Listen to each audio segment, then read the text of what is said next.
In October 1989, 43 women around the world gave birth. None of these women had been pregnant when the day first began. How much do you want for it? Before I took off for Washington, D.C. to check out the Division 2, I got a chance to binge watch The Umbrella Academy, but I've been super busy, so this is my first time being able to stand here and tell you guys how enjoyable this superhero television show, this kind of off-kilter superhero show, it sort of deconstructs a lot of the stuff that we know about superheroes, specifically the team-based, family dynamic superheroes like the X-Men, and puts the whole concept together in a kind of satirical way, definitely a dark comedy kind of way, but still with lots of superhero tropes that we know and love. It's terrifying.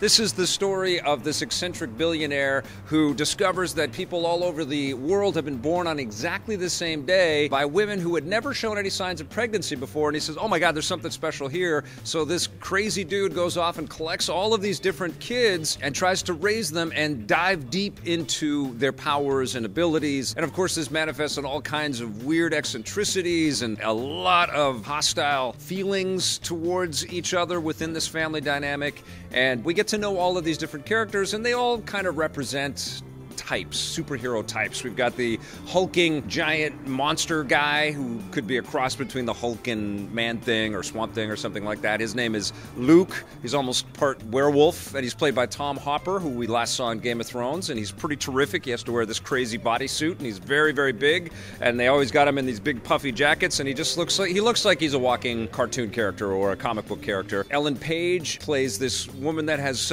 not really found her way with powers yet, and she has always felt a little ostracized from the family because she hasn't. I'll put on a pot of coffee. A guy named Aidan Gallagher, who I think is the standout actor in this series, plays a time traveler. Number 5 is the character's name. He's almost like Nightcrawler, but he can go into the future and into the past. And so what's happened with him is he's stuck in the body of a 15-year-old, but he's a 58-year-old man. And the actor is so convincing. You really feel like this kid is a 58-year-old man, and that's one hell of a performance, man, because the guy just embodies it wonderfully. His mannerisms, his facial tics, and just his attitude with everybody. It's just like, oh my God, I've seen all this, I've done all that. Why won't anybody believe me? I know I'm wearing these shorts and these knee-high socks, but come on, take me seriously. So, terrific role and a terrific performance there. Diego is this vigilante who has knives strapped all over him, these super cool knives that can turn around corners and stuff, and he'll kill anybody, he doesn't care. Sit! Colm Feore plays the eccentric billionaire, and we just get to see him in flashback sequences because the whole idea of the show is that everybody meets to kind of recognize that this guy has passed on, and there's a bit of a mystery there. Does anyone wish to speak?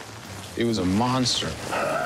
There's just lots to mine in this series, and there's lots to get addicted to. I thought it was quirky and special right from the get-go. The arc isn't that long. It's not too many episodes, which I think is something that plagues a lot of good shows, is that there's just too many, and you just start to lose your way, and you get a little bored, or there's a lot of repetition. Clearly, there are themes, and there are moments, and there are discussions which feel like, okay, they're working through it, and we hear a lot of that same dialogue again and again as these characters start to understand each other and themselves, but it doesn't overstay its welcome. And there's such a freshness to the way that this is shot. It's not perfect. I think one of the reasons why it's not perfect is that we have this overabundance of choice, and we've seen a lot of these tropes before in lots of other shows. Lots of people in awe of what they can do and what their partners can do, and, you know, lots of shots of that, and lots of discussion about the responsibilities with these powers.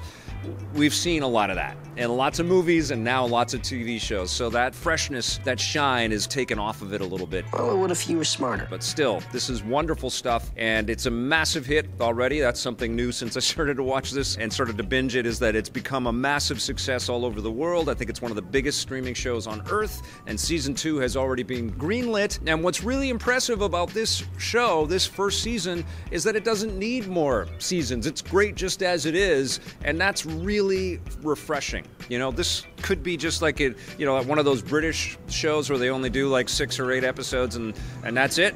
It kind of feels like it's made with that quality. Oh, is that all? Congratulations to everybody involved, and I know that this was a pretty big deal for the Toronto film industry because everything is shot in Toronto, so it's kind of cool to see some of the streets and some of the places that we all know and love from that city. But very cool show. I'm going to give The Umbrella Academy a 9 out of 10.